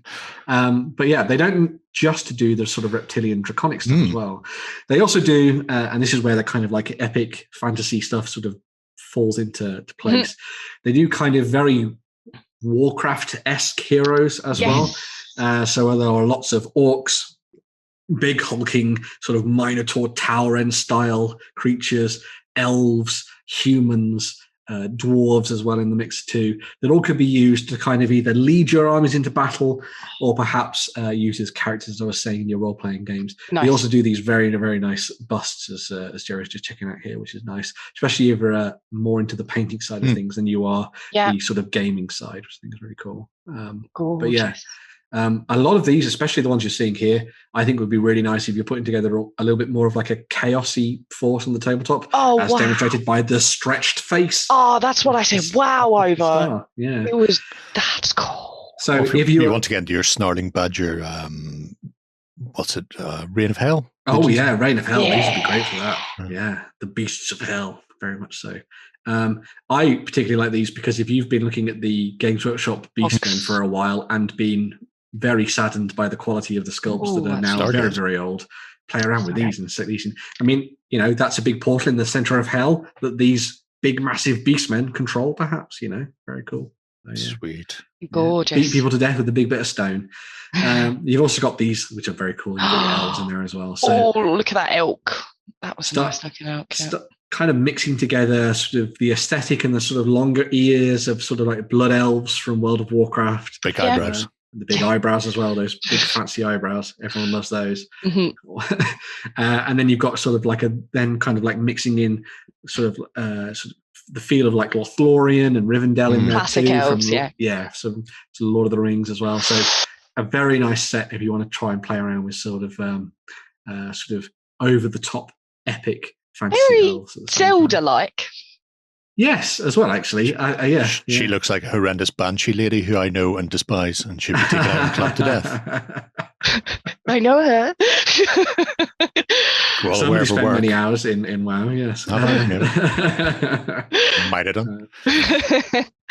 But I do quite like that what we're seeing with a lot of the stuff that they've done is it's not just hero miniatures. It's also things like mounted figures, and then a few bits and pieces in there as well for terrain as well. So if you're trying to go for that overall aesthetic for something, maybe it's a skirmish force, or maybe to sort of build on a D&D world, for example, you have the sort of the leeway to do that with their collection, which is nice. It's cool. Yeah. They are stunning. They are beautiful. And they do have a very Warcrafty. They are Warcraft, for sure. I mean, you know, you're not a million miles away from Varen Rin at that point. Have to have a look at the orcs since we're here. While we're here. Yeah. While we're here. Why would you not? Beautiful though. Definitely orcs that you don't paint. You don't necessarily paint in green. No. No. Give them that kind of almost sort of like ochre skin color too. Yeah. Ochres and flesh tones and tints of green here and there, and then you put them on the floor and you hit them with a hammer. I mean, I'm just looking at the individual detail on them, the details on the fingers, the fingernails, just the knees, even the scarring on the legs. Warlock scum. A lot. Yeah. We can tell where Gerry's allegiance lies when it comes to Alliance versus Horde then. So. Really? I thought I'd kept that very, you know, under wraps. How could you hate Thrall? Thrall's amazing, man. Just but they are orc. Menacing. Again, they're scary looking. Scary looking guys. They're great. It is one of the things, and we talked about it obviously with Warren on one of the XLBSs not too long ago, where it's like talking about orcs trying to make them look like they could actually kick your ass. Oh, yeah. And I think these orcs in particular very much go down that route where they would beat you up or tear you in half or something at the same time. And with the amount of detail on them, scaling them up to ogre size. Oh, yeah. You're right. Make a stunning ogre army. Use those for Kings of War. My God. Oh, that would be good. Not him, though. Never him. Not you. To be fair, fellow. As much as I like orcs and the Horde, he is a bit of a dick. So. He really is. You're not invited. And we couldn't come all this way without taking a look at some dwarves then, Ben. Oh, we have to. Yeah. They're lovely, aren't they? Gorgeous. Yeah. As I always say, when it comes to dwarves, if you make the beards look good, then you're 90% of the way there. Because beards make up 90% of the model. They do. So if you get the beards looking right, they're good. And as you can see, I mean, that is a phenomenal print as well. Now, obviously, that might not necessarily be the way that it turns out for everyone, but with a little bit of practice, that's the kind of thing that you can achieve, which I think is really, really good. Yeah. But yeah, stunning work. As you say, Free, I love all the kind of like the weathering and the sort of like the character that's built into the armor and their skin and that kind of thing. So you've got like all the chips on the hammers where they've been beating people to death and that kind of thing and smashing things against armor. Oh, lovely miniatures. Their poses are all so different as well. Each character is really individually unique. Yeah. I immediately like all of these because they would be perfect as like dwarven paladins, fighters, or clerics in D&D or something. Yeah, actually very cool. Yeah. Watch Ben get a 3D printer now, just based on this. Well, I was watching a video about how inexpensive the not the bath-based ones, but the ones that print up. Yes. This shows how much I know about 3D printing. But they're not that expensive. No, I don't think they are. Even though it takes a while to print, you can make some amazing things. I saw 52 miniatures printing out a huge starship in components on YouTube, and it looked amazing. Nice. And I'm not going to lie, because there are some very nice 3D printing Patreons and stuff out there, I may be tempted. Although I do need to buy a lot of other things as well first. But anyway, but yeah, very, very cool. Very nice. Oh, they're nice looking goblins. Again, menacing looking goblins, not whimsical looking goblins. I like a menacing looking goblin because they are so easy to just pull off that kind of nice goblin. Somebody's applied paint. Well done, them. Yeah. Nice. Now they just need to take a pair of clippers and flush that curve off that base. 25 by 50 mil square / rectangle. That's what you need for gaming. Yeah. I like that these actually would work quite nicely with the Atlantis goblins and the stuff that they've done. Yeah. So if you've got some resin Atlantis stuff sitting around, and they've recently released their wood elves as well. Oh my god! Yes, they have. So if you wanted to mess around with wood elves and some of the elves we've seen here, or goblins from them and these goblins here, I think you'd be on the money. I think. Nice. Sweet. Very, very. And if you go across to Daybreak_Miniatures on Patreon, you can jump in and follow them that way, which presumably gets you earlier access and other additional things. Yeah, so as is the case with a lot of the Patreons and the My Mini Factories and stuff that we've seen in the past, you tend to get a bundle of interesting things each month. In this case, you've obviously got the some dwarves and stuff as part of the busts and things as well there, which is pretty cool. And then you'll also get early access to things in STL file form before they become available over on the My Mini Factory page as well. But then if you wanted to wait and you just wanted to pick them up then, you can do that as well, which is pretty cool. So yeah, get your friends with 3D printers ready because you're about to give them some files to print. Yes, you will be. Justin. Mentioning new names. Yeah. But yeah, so as well as Daybreak Miniatures, we also have The Printing Goes Ever On and On, back to the door where it began. So this is basically for free. So I mean, I'm going to sit here with my mouth like this for the whole time. I really will be. People at home can probably keep watching. Yeah, even though it is for free. So this is The Printing Goes Ever On and On. And the idea behind this, if you hadn't guessed by the name of the project, is that it's printing Tolkien adjacent, we'll say, miniatures that could be used in order for you to play out your own version of the Saga of the Ring and the One Ring, and maybe even going back as far as the Hobbit as well if you wanted to as well. But they have put together selections of miniatures here that have sort of been parceled out into chapters, I'd say. Cool. So they started out with, and it's a bit that I wish was not omitted from the Lord of the Rings because it was amazing, the Barrow Downs. Oh, yeah. They've started with the Barrow Downs and then they've gone through Bree and then they've gone up to Weathertop, although they've obviously named them all very differently for reasons. And they're, at the moment, I think in Moria, which is pretty awesome, sort of diving into that. That's fascinating. I haven't seen many places do that where you've got... kind of like plug system. Yeah, so you can choose, do you want the ranger, archer, swordsman and dagger? Especially good if you're making a character for a role-playing game, because you'd be like, I want to have the sword and bow, and with magnets. I suppose. It's 3D or just print them too. a billion times. But yeah, these are really, really nice sculpts. Some of them, I think, some of the earlier ones, I was a little on the fence with. A lot of their more recent stuff that they've been doing, especially the elves, some of the dwarven stuff, obviously, and a lot of the stuff they did around kind of like Bree and the Barrow Downs as well, I think came across exceptionally well, and I think they would be really fun to paint up and play around with. Obviously, very good for using in your fantasy games. However you might want to take them. If you wanted to use them for the Middle-earth game, you definitely could do. If you wanted to use them for a bit more of an agnostic system and just flavour it to Lord of the Rings, you could do. I know a lot of people are doing Rangers of Shadow Deep with a Lord of the Rings kind of stint to it, because obviously Rangers is in the name. And instead of it being into the Shadow Deep, it's into the realms of Mordor and stuff. So you could obviously play around with that motif and stuff. This, oh my God. Look at the terrain. The terrain is beautiful as well. There's even a Tom. Oh no, I just saw the Tom Bombadil. He looked awfully merry. Oh, this is incredible. The terrain is gorgeous. The terrain literally looks like it's been plucked straight from Tolkien universe. Yeah, it is phenomenal stuff. Beautiful. But yeah, I quite liked how they parceled it out into these kind of this chapter format, because it means that if you're diving into this and you want to try and kind of like build up a collection, but also play the game at the same time, you're encouraged to like print off chapter 1, play stuff around chapter 1, and then move on to the next bit. It also looks like they've added in some like rule sheets there as well, which is pretty cool actually. Well, I need that's very cool. I'm not entirely sure what that's tied to, but very, very cool addition. We shall find out in time. You'll find out time. Find out when I'll put some links into the comments down below. You'll find out when I buy a 3D printer and just start printing stuff now. Well, you'll be over in Ireland soon enough, and you'll be able to use the studio ones to your heart's content, I think. So there's even cats. Oh, there's even a kitty. Yeah. Or in this case, 5 of them. Yeah. I do wonder if they put together a bumbling breezeman nibbling on a carrot. If they didn't, they should do that in the future. They should. I think that would be really consider it. So, but we can have a look.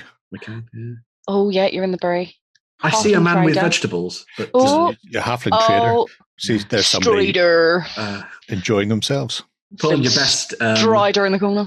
Your best West Country accent to include him in your initial games, and then immediately change the accent because as a character you can't really keep it up. Sorry, Vigo. But yeah. Beautiful. Some really nice stuff. The Ents were stunning because what I find with Ents miniatures especially is because I quite enjoy terrain. I've been really looking at terrain a lot more than miniatures recently in terms of painting. And Ents are kind of like a bit of a hybrid between the two, really, because you have the kind of aspect of painting the wood with detail, but it's also part of the character. These Ents were gorgeous. I was very much drawn to the Ents. Let's have a look at there they go at the top. Yeah. They are stunning.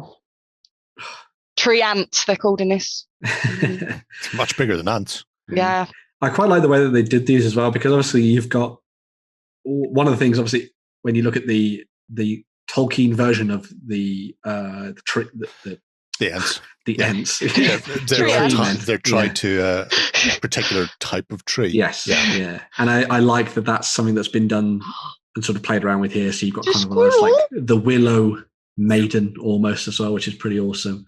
Yes. And you've obviously got an orc being flung around by an angry tree, which is very cool as well. I often think that it's one of the things that I've always been tempted with when it comes to Kings of War, is making a very sort of almost nature-based elemental style army and using things like tree men a lot more. And Mantic do a really good range of like different characters and stuff. Like they've got their sort of like smaller tree spirits and stuff, which I think are really nice. You can so mixing things like this in would be really cool. Oh, you can make some really filthy lists at the moment, especially with the Wilt Father. So you've got essentially Ents. So the Treekin herders and the Wilt Fathers are named one, and them combined with a whole host of Treekin and hunters would just make everybody hate you. Or you could run just an elemental army, so you could have your trees and your various earth, fire, wind, and water elementals as well. There's me again. Salastir, or also Saruman, not Saruman. Not Saruman. And there was not Grimmer Wormtongue as well. No, very much not. But we talked about how the previous Kickstarter did both character miniatures but also some terrain elements as well. You see that definitely with this one, with the printing goes ever on and on, because it does. They've done like a really awesome sort of set of dwarven terrain. So they've got a multi-part bridge that can come apart, sort of very modular. They've done like a massive dwarven forge as well as part of their collection, which is really nice. And obviously like mine tracks and all that kind of thing too. So if you want to play out some stuff maybe from that's stunning, from Goblin Town rather than Moria, you could do that as well, which is really nice. Would you take me to Goblin Town? It's all stuck in your head now. You're welcome. I'm never going to be able to unhear that now, Gerry. Yeah. I mean, that forge is stunning. It's gorgeous. Binds of Basnar. Yes. They haven't just done stuff that is very sort of Tolkien adjacent. They've done previous stuff in the past, which is a lot more focused towards the idea of like fantasy heroes and that kind of thing. So they have done like a bunch of sort of like your classic adventurers, and also monsters and stuff as well. But really liking those goblins. Ninja goblins. They're gorgeous. I haven't seen a not golem yet. Dead people. I There's definitely one in there somewhere. Yeah. There's got to be. The terrain has blown me away the most, in all my opinion, because even the boats, the elven boats and stuff like that, it's so detailed and so accurate. Well, it's one of those things that, and I know we've talked about this before, that's almost finds itself a little bit of an afterthought when it comes to wargaming. Is that obviously we put so much energy into painting our armies and getting them ready for the tabletop. Then when it comes to terrain, you're almost just like, whatever, just stick a box. Yeah, that's but sad. There is something nice to having a proper, lovely tabletop with appropriate terrain that fits the setting and the aesthetic. Playing around with that. So gorgeous. Straight from Rivendell, that one. Straight out of Rivendell. Straight out of Rivendell. Yeah. Stick some stick a library underneath that. Oh, it's and just Elrond would be very happy. So much opportunity here. I can't see the bug-eyed one, and I am looking for him. The tree with ravens is quite nice as well. That's cool. Yeah. But very nice section of things. Obviously done with a distinct style to them that is separate from the sort of Games Workshop Jackson style of Lord of the Rings, and also the slightly more bookish look that you get from a lot of other creators out there as well. But Tolkienism is very much the rage, especially if you're an Oathmark player. So if you're liking the look of these, maybe consider them and drop them into all manner of different games. I think they work quite nicely. So I think they seem to be following a similar idea to a lot of companies, where they make themselves as accessible as possible for either the RPG or the sort of the skirmish community. So having things like the weapon swaps and the terrain there as well gives you an awful lot. I think it's because we've only had Death of a Hero. I think bug-eyed Gollum-esque. You're right. Which is probably going to be called something like Column. He's not going to be here. He's not going to be here for a little while. Colin. But having things like this, wow, are particularly good because statues at the top. Be still my beating heart. So big. Oh man! Did you? The statues at the top there. Yeah. They would be printed huge. They're just gorgeous. You get a really nice paint job on those. Yeah. It'd be nice to do. Would require one of the big going up ones, not Bath ones, I think, at that point. Yeah. That's the way that I'll always describe 3D printers. Bath ones or going up ones? Going up ones. Uppy ones. Uppy ones or downy ones. Like stalagmites and stalactites. Gotta have a system. Yep. But they also have a Patreon, as Gerry is showing off here, where you can get involved and check out all the different levels of access, and also discounts and all sorts of things as well, which is pretty cool. So I think a lot of it is more focused towards the idea of like discounts and stuff. But very cool indeed. I'm trying to see if they mentioned what those rules are that they've come up with, or where they're tied in, but I can't see anything there. They may be tied into. Although that looks like an interesting thing. I like dragons. Ooh, that looks like dragons. Focus. Oh, look at Mary and Pippin. Oh, I love the little faces. I know. Cheeky chappies. I mean, not Mary. Drinking away at the Ent draft. Yes. Good old Toby. Yeah, we'll not be going any further through that. Another 100-odd posts. But the fact that they've got 100 battle mats as well. Incredible. tied in there. So potentially it may just be rules for some sort of 5e adaptation. There might be, yeah. But we'll leave that for you to examine for yourselves. There will be links down below to go and check all these out, either via My Mini Factory or over on Patreon. So, yeah. So the printing does indeed go ever on. It really does. And so must we into Kickstarters. Did you win one of our prizes? Find out on our prize claim center over at OnTableTop.com. Here we list all our previous prizes and those who have won. If you see your username, fill out the form to claim your prize. All prizes must be claimed within 30 days. So we have 2 Kickstarters this week. And I'll kick things off with Guardians of Fire, because I've had a chance to both paint and play with the Guardians, which is interesting. I've even read the comic book. Well done, me. Wow.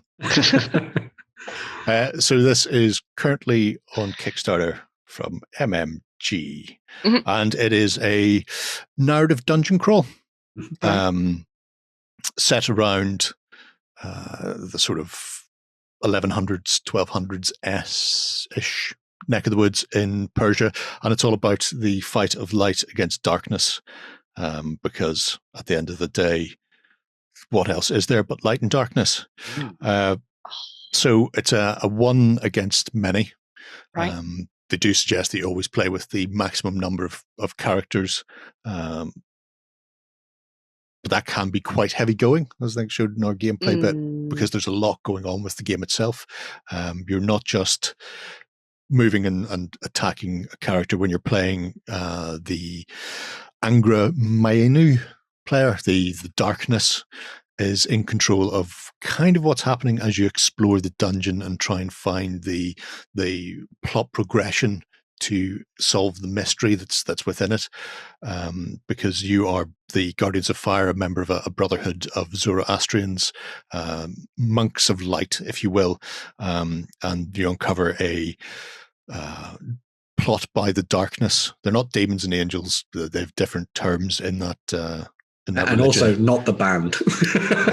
I should put that. Well, very much not the band. But as you're playing through as the darkness, you get to believe in a thing called love, just within the root of my heart. But also you draw out the order in which the turn will activate. So you'll pull out, it's sort of a blind draw, and it will determine the activation order of each of the characters, plus the darkness itself. However, there are things that the characters can do to mitigate that somewhat. So, for example, the leader of the faction, Hormuzan, this white character, he can always swap with another friendly character who is at the very first, to the first activate, because he is the leader. So he can choose to jump forward. If you've got maybe like your healer is in there and you don't want him to activate that early, you can push him back.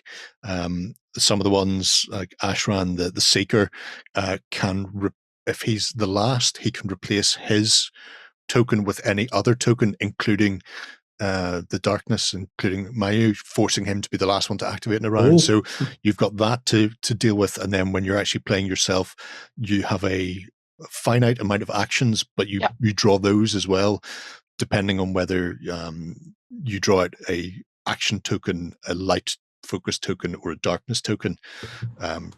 You will either continue your game, so you can have up to sort of 3 actions, or if you draw out the darkness, you can either choose to end there, or the temptation is to throw it back in the bag and draw again to try and get another action. But doing that forces the darkness tracker along, which means the darkness player has more access to cards and minions to throw against you. It's fascinating because it pulls it back to the story that you sort of get in flashbacks. In the Zoroastrian cult, the world was created for the battle between Mayanu and Ahura Mazda, and the world will be consumed someday. It is literally just a plane for them to fight out light against darkness. But the graphic novel itself takes place in modern day with flashbacks to stuff that's happened in the past. The board game is all about the stuff that happened in the past, and how they've got this sort of grander scheme going on, and you get the comics with this as well. Nice. So that's great. They've been working their way through. I've also been listening to feedback, so some people were saying that they would like to see the rulebook, so they uploaded the rulebook and the Chronicles mission. That's cool. Which I think Chronicle 1 is about 8 scenarios, and none of them are particularly short. The introductory scenario where you're sort of getting involved in learning the game, I think we ran for about 2 hours, although there was a lot of humming and hawing in there as well. and I was very generous. I didn't just ruffle stomp them. I really should have. I could have been out of there in an hour flat if I just thrown all the demons at them. But they've been going through here. So the core pledge is relatively small. Yep. In that it's 31 miniatures, so you've got your heroes plus any that they unlock, and then you've got your various demons. But it's more about the gameplay than about giving you hundreds and hundreds of models. You are telling a narrative story, and the progression of that is more important than having 1,500 miniatures that you're never going to take out of a box. I quite like the Phoenix as well. He's cheeky. That's beautiful. I did really like that focus from them. In that it was sort of like, we're trying to tell a story and we've put the miniatures that you'll need in, but we're not going to overload you just for the sake of overloading you. So And Apush, I got the chance to play these. Apush is absolutely stunning. Yeah. Lovely. Devra. They're massive as well. He is. Mil. Wow. The others, these are, I think they're 32, with the heroes being slightly larger, although that may just have been the prototype I got. Yeah. They may have been printed, so they were sort of closer to 40. But some of these are huge. If you want to see them, they're in the gameplay video. And then there'll be an article coming out next week that sort of close-ups of a lot of the various miniatures as well, because they're absolutely gorgeous. Nice. And it plays out on a big thing. Now, you do need, this is not a small dining table thing when you're dungeon crawling. The boards themselves are big size. I think they're 50 mil squares on those boards. Wow. Oh, yeah, 350 times. You can stack multiple miniatures depending on the size. You can have like 3 cultists on one square or 3 heroes on one square. Although I do like that because I'm cack-handed, and whenever I'm moving somebody about on a small 1-inch squared board, and then all of a sudden everybody goes everywhere, I like the fact that there's a bit of room to maneuver on them. You're not constantly knocking. Just because you're picking up one model doesn't mean you're knocking 3 others around you. The city board, the expansion, the City of the Damned, then adds in Parsha as a new hero, city guards. It's more martial focused as well, which I thought was pretty cool. Yeah. So, and then the werewolves. Gorgeous. And this is, like you said, it's martial. So the first set are 3 priests who are priestly abilities granted on them, and then these heroes are more martial. Because they've done an assassin as well, haven't they? They have, they've done a female assassin, and I think there's another priest coming as well. So they've done a couple of different things, but the idea behind this is it is more the guards in the city fighting through it without it. They're based that priests play well together and then the guards play well together. You can mix them, but you may find that by mixing them, you're not getting the boost, which would probably make it a slightly harder game. And when you're playing against one of your friends who is deliberately trying to trip you up and slap you down, that's one way to go. So I've read the initial ones, that work in progress on chapter 3. Nice. There is a interview coming with Iman in a couple of weeks where we have a chat about some of this. Because I was fascinated both on the way he's sort of structured the game, but also the basis and backstory of the game. And there are some things in the comics that haven't been touched on yet in this. But he also said they wouldn't. It's not just that they would be unlocked with so many stretch goals. This has a very finite funding goal and campaign that they want to run, and some of the other things that are in the comics that he would love to bring in will be way down the line in a different campaign, because it's a case of not wanting to overwhelm too quickly. So it's a huge Kickstarter, isn't it? It's a big labor of love from him as well, which is thing. I think he was saying, I can't remember if we said this on camera or not. No, I think it was before we started actually recording, but he'd seen the film 300. And the Persians are portrayed as these strange demonic beastie type things. Yeah. And it's going, pretty much anytime you see them in popular culture or media, they always get sort of the rough end of the stick. They are the bad guys. So he specifically started writing the comic to sort of focus on the positive, the good guy side of things, and it's not just a case of chucking them in as another masked villain. I like that it's set in it's in a setting that is very different from what we normally see as well. Yeah. Like, one of the things that really sold me on Gloomhaven when it came out was that it wasn't typical fantasy. It was different creatures from different factions and species and that kind of thing, all coming together in a very, very different and unique world.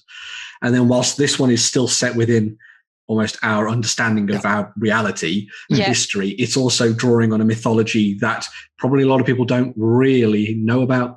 And even though it's still got that almost like heaven versus hell, light versus dark thing going on, you've got that really nice aesthetic to the different miniatures, the way in which they play, all the different creatures that you throw into the mix as well. So it's something that's a little bit refreshing, I think, for the dungeon crawling genre that is more often than not given over to a bunch of heroes, a human, a dwarf, and an elf, going to fight goblins and orcs. So, exactly. It's the themes, Light Against Darkness, they're universal themes regardless of what slant is put on them. But having it coming from that Middle Eastern feel, that is something that you rarely, if ever, see. Is just terrific. So I was a big fan of it. I'd like to play some more, and also just set all the goals on Justin and Shay. But look out for a music video coming soon as well, I think. Oh, cool. Yeah, cool. And maybe a Christmas song. Who knows? Guardians of Fire, the Christmas song. It all ended in terrible darkness. What was the Darkness Christmas song? I can't remember. I know we're not going to say it now. I knew they did bring out a Christmas song. Very much so. I am singing it in my head. Yeah, I think I'm better off leaving that one to not remember. Christmas time. Anyway. Oh yeah, I know that. this has gone very, very wrong indeed. Anyway, if you are interested in Guardians of Fire, there are 18 days left, and they are currently funded. And I definitely think it's worth checking out. Check out the Let's Play. Some would say that you have permission to land on this Kickstarter page and check it out for yourself. Yeah, right. What's up next? Oh God, right. So as well as Guardians of Fire, we also have a trip into the world of sci-fi because Privateer Press are back on Kickstarter with Warcaster and the Thousand Worlds. So this is, I believe it's the third Kickstarter that they've done, their third fundraiser for Warcaster and the Mechanica, which is their 35mm sci-fi game, kind of based in the future world that was left behind in Imran with War Machine and Hordes. With this particular project, we're looking towards creating not just a book called The Thousand Worlds, but also new, what are called hunter cadres for you to use as almost like the basis for your forces on the tabletop. And I am also really loving the trailer. It's very much reminding me of how cool you'd see like Dota and LOL cinematic. High sci-fi, Oh my God, cool. But anyway, so there's 4 factions in the game, and they each get themselves a new hunter cadre for you to play around with. So the Marcher Worlds, I've got the Dragoon Air Cavalry, the Iron Star Alliance bring the Alliance Regulators, the Eternus Continuum bring the Terminus Cabal, and the Empyreans bring the Harbingers of Cyrus. And you see, Cyrus. So each of these sets is basically packed full of new miniatures for you to play around with, all available in metal, which is the material that they use for a lot of these and will be very familiar to people who have played War Machine and Hordes in the past. Very cool aesthetic to the game. A lot of people will liken it to other games out there, but I think they've done some really nice things, especially with the Marcher Worlds in particular, try and give them a very unique and different feel. And I think the Eternus Continuum as well have got this really nice, almost like dark sort of evil space magic feel to them as well, which I think is really nice. A lot of people really enjoy these and have been diving into them and having a good time with it as well. In addition to the Hunter cadres, which we're seeing there, they're also going to be doing new heroes, solos, and wildcard heroes, which are kind of like sort of mercenaries and stuff you can throw into the mix as well. All looking very nice. And this all comes underneath the banner of the Thousand Worlds. So the Thousand Worlds book sort of continues to tell the story of Warcaster, but also brings in a bunch of rules and stuff from previous stuff that's happened in order to kind of make it almost like a one-stop shop for Warcaster. So you basically get the Thousand Worlds book and it'll have everything you need in order to really dive in and play the game. As I say, this is like one of the things that Privateer Press do really well is I think their world building and art and lore and storytelling. And this is very much apparent with what you're seeing here with the Thousand Worlds. They've really dived in and really built up each of those 4 factions to give them a lot of backstory and stuff that you can draw on and paint up interesting characters to use in your games and play around with. But then there's all the lovely artwork and stuff about the different worlds that you can go and fight on as well. So it's really something of a little hobbyist paradise if you want to try and make up some of the different distant planets that you might be exploring in the world of Warcaster with this book as well. So yeah, again, a little bit of a, as we said with Guardians of Fire, this one seems like a little bit of a labour of love for a lot of people in Privateer Press who have really dived in to sort of add as much as they can to this. In previous one, they've done vehicles and stuff, which was pretty cool. So they're building on all that kind of thing as well too. So yeah, they've really fleshed out Warcaster so that it's now an entire range in a very short span of time as well, thanks to fundraising, I think, and a lot of it is also available over on their web store if you're interested in diving in and give it a go as well. So yeah. I think it's interesting because often we see things like this, and the stretch goals are all about miniatures, miniature. Normally, the current one they're working on is more in world fiction.